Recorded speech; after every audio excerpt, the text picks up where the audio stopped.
नमस्कार दोस्तों, welcome to TEDx trader. मैं हूं राजेश कुमार और इस वीडियो में बात करने वाला हूं येस बैंक के बारे में। दोस्तों रिसेंटली क्वार्टर वन का रिजल्ट निकल के आया है येस बैंक का, और अगर आप नंबर्स देखेंगे तो नंबर्स काफ़ी अच्छे निकल के आ रहे हैं। मुझे अगर मैं ऊपर से देखूं तो मुझे ऐसा लगता है कि इस बैंक के अंदर एक टर्न अराउंड करने का पॉसिबिलिटी है। अभी हमको ट्रैक करना पड़ेगा, आज के दिन में नहीं बोल सकते, बट नंबर्स काफ़ी अट्रैक्टिव निकल के आए हैं। अगर मैं कुछ नंबर्स दिखाऊँ तो क्वार्टर ऑन क्वार्टर बेसिस पे देखेंगे तो बहुत ज़्यादा ग्रोथ नहीं दिख रहा है। जैसे नेट इंटरेस्ट इनकम आपका ओनली 4.2% से ग्रो किया है। नॉन नेट इंटरेस्ट इनकम जो फीस से आता है, लोन प्रोसेसिंग फी में जो मिलता है, वो लगभग 0.7% से इंक्रीज़ किया है। टोटल नेट इनकम अगर देखें इन दोनों को मिलाकर तो आपका 2.7% से इंक्रीज़ किया है। वहीं ऑपरेटिंग प्रॉफिट अगर देखें तो ये मैं सारे के सारे क्वार्टर ऑन क्वार्टर डिस्कस कर रहा हूँ, वो 3.3% है। और प्रोविज़न जो है वो लगभग -10% हुआ है, मतलब प्रोविज़न घटा है। और बाकी जो आपका इनकम है, नेट इंटरेस्ट इनकम, प्रॉफिट जो है, उन सब में आपको थोड़ा थोड़ा इंक्रीज़ दिख रहा है। नेट प्रॉफिट अगर देखें तो क्वार्टर ऑन क्वार्टर बेसिस पे आपको अराउंड 8.5% तक का ग्रोथ देखने मिल रहा है। और ईपीएस किसी भी कंपनी के लिए अल्टीमेट चीज़ जो क्या है वो ईपीएस है, क्योंकि हम क्या देखते हैं जब शेयर खरीदते हैं तो कोई एक शेयर खरीदते हैं उसमें, और एक शेयर के ऊपर कितना प्रॉफिट हो रहा है वो हम देखते हैं। तो किसी भी कंपनी में अगर ईपीएस में ग्रोथ अच्छा खासा आ रहा है तो उसका स्टॉक का प्राइस बहुत अच्छा खासा ग्रो करेगा। तो ये एक चीज़ को आप कभी भी ट्रैक कीजिए तो ध्यान में रखिए कि ईपीएस में क्या असर पड़ रहा है। तो ईपीएस में अगर देखें तो क्वार्टर क्वार्टर बेसिस पे 8.5% तक का ग्रोथ है, जो कि ठीक ठाक है, बहुत ज़्यादा नहीं बोलूँगा बट ठीक है। तो यहाँ पे अगर मैं ईयर ऑन ईयर बेसिस पे कंपेयर करूँ तो आप देख सकते हैं हर चीज़ में आपको बहुत ज़्यादा ग्रोथ दिखने मिलेगा, डबल डिजिट्स में ग्रोथ देखने मिल रहा है। जैसे नॉन नेट इंटरेस्ट इनकम में क्या है आपका 46% का ग्रोथ है। नेट इंटरेस्ट में आपका 5.7% का ग्रोथ है, बट अच्छा है, पॉजिटिव है, साल दर साल बढ़ रहा है। तो मुझे लगता है कि यहाँ से बैंक और अच्छा इंप्रूव कर सकती है। ऑपरेटिंग प्रॉफिट अगर देखें तो ईयर ऑन ईयर बेसिस पे 53% से ग्रो किया है, बहुत ही बढ़िया नंबर है। प्रोविजंस अगर देखें तो ईयर ऑन बेसिस पे आपका 34% से इंक्रीज़ किया है, but quarter on quarter basis पे -10% है, मतलब घटा है। तो जहाँ तक मुझे लगता है कि बैंक अपने आप को टर्न अराउंड कर रही है, और ये क्वार्टर को हम बेस मान के चल सकते हैं। इस क्वार्टर के बाद हमको देखना पड़ेगा, हर एक क्वार्टर में अगर ग्रोथ आता है, अच्छा खासा कंपनी प्रॉफिट पोस्ट करती है, तो वापस यहाँ से बहुत ही अच्छा खासा ग्रो करना स्टार्ट कर सकती है। नेक्स्ट ईपीएस में अगर देखें तो आपका जो ईयर ऑन ईयर ग्रोथ जो है वो 55.4% के आसपास का है। तो नेट प्रॉफिट जितना परसेंटेज से ग्रो कर रहा है, ईपीएस भी उसके आसपास ही ग्रो कर रहा है, जो कि बहुत ही अच्छी चीज़ है। आरओए देखें जो कि रिटर्न और एसेट है, मतलब पूरा जो लोन है उसके ऊपर कितना कंपनी प्रॉफिट कमाती है, तो वो अराउंड 0.8% है, जो कि पिछले साल में 0.5% था। तो यहाँ भी कंपनी ने अच्छा खासा इंप्रूवमेंट दिखाया। और बैंकिंग सेक्टर में रिटर्न ऑन एसेट बहुत इंपॉर्टेंट रेशियो होता है जो हमको ट्रैक करना चाहिए। अच्छे बैंकों का जो ये आरओए है वो 2%, 3% के आसपास होता है। तो बैंक भी उस तरफ मूव कर रही है, बहुत ही अच्छा लगा मुझे चीज़। आरओई को देखें, रिटर्न ऑन इक्विटी, तो ये बैंक का फिलहाल 6.6% पहुंच चुका है, जो कि पिछले साल में 4.5% तक का था। तो आरओई भी काफ़ी अच्छा खासा इंक्रीज़ कर रहा है। अगर आरओई 10% के ऊपर चला जाता है तो बैंक बहुत ज़्यादा प्रॉफिट कर पाएगी, उसको ऑपरेटिंग लेवरेज मिलना शुरू हो जाएगा। नेक्स्ट नेट इंटरेस्ट मार्जिन का देखें, जो किसी बैंक का लोन कितने पर दे रही है और डिपॉजिट कितने पर उठाती है, उसके बीच का डिफरेंस जो है उसको हम नीम कहते हैं। तो वो फिलहाल बहुत ही कम है, बट पिछले क्वार्टर से, पिछले साल से अगर देखें तो 2.4% से बढ़ के 2.5% हुआ है।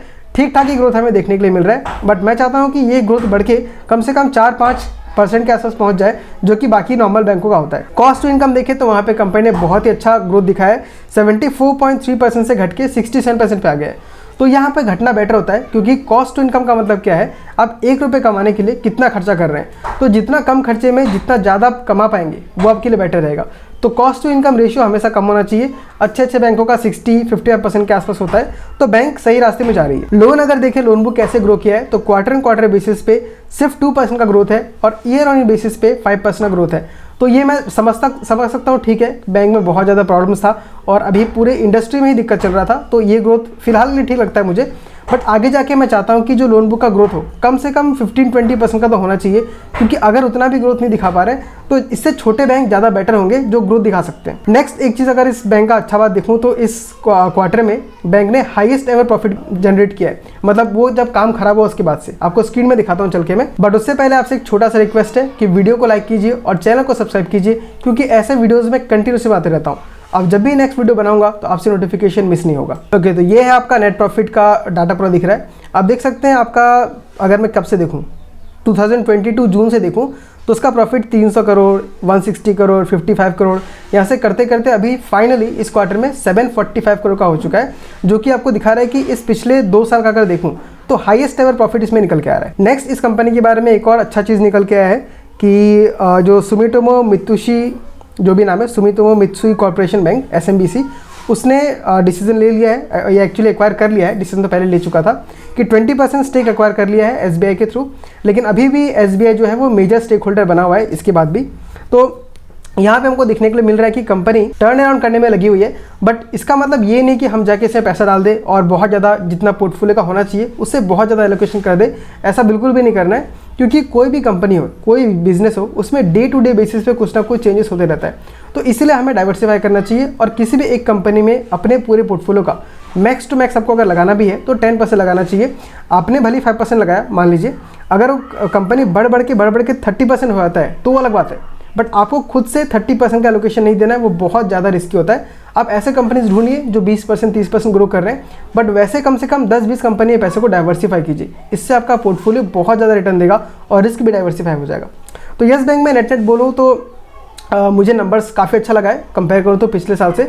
ऐसा लग रहा है कि येस बैंक में जो है टर्न अराउंड होने के बहुत ज़्यादा चांसेस है, बट ऑफकोर्स ये एक स्टार्टिंग पॉइंट है। बस यहाँ मुझे बैंक में इंटरेस्ट आना शुरू हुआ है, इसका मतलब ये नहीं है कि मैं यहाँ पे जाके पैसे डाल दूंगा। इसको मैं अगले क्वार्टर ट्रैक करूँगा, उसके बाद वाले क्वार्टर में ट्रैक करूँगा। अगर मुझे सब कुछ ठीक दिखता है तो मैं यहाँ पे पैसा इन्वेस्ट करना स्टार्ट करूँगा। लेकिन मान लीजिए अगर आपको लगता है कि अभी से भी हम इसको ट्रैक कर सकते हैं, क्योंकि अगर कंपनी अच्छा करते जाएगी तो प्राइस भी ऊपर मूव करते हुए जाएगा। तो अगर आपके अंदर वो पेशेंस नहीं है, आपको लगता है कि ट्रेड मिस हो जाएगा, तो आप सिंपल से काम कर सकते हैं, अपने पूरे पोर्टफोलियो का 1% इसमें डाल दीजिए। मान लीजिए अगर आपका पोर्टफोलियो 1 करोड़ का है, तब उसमें आराम से 1 लाख रुपीज़ येस बैंक में डाल के छोड़ दीजिए।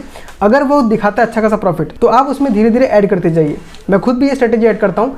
जो भी मुझे स्टॉक अच्छा लगता है बट अभी मुझे कन्विक्शन बिल्ड नहीं हुआ है, तो मैं उसमें सिर्फ 1% एलोकेशन करता हूँ, ताकि मेरे जो मन का शांति बना रहे और उसको मैं ट्रैक भी करता रहूँ। तो दोस्तों ये था येस बैंक का एनालिसिस मेरी तरफ से। अभी तक मैंने कॉन कॉल को नहीं पढ़ा है, कॉन कॉल को पढ़ने के बाद उसमें और भी डिटेल में बात कर सकते हैं। तो अगर आप चाहते हैं कि मैं कॉन कॉल पढ़ के उसके बारे में बताऊँ आपको, तो कमेंट में लिख के बताइए कि कौन कौन एनालिसिस आपको चाहिए, मैं उसका वीडियो बना दूंगा। और साथ ही साथ चैनल को सब्सक्राइब भी कर लीजिएगा। तो मैं मिलता हूँ आपसे अगले वीडियो में किसी अगले स्टॉक के साथ। तब तक के लिए tata, bye bye, take care.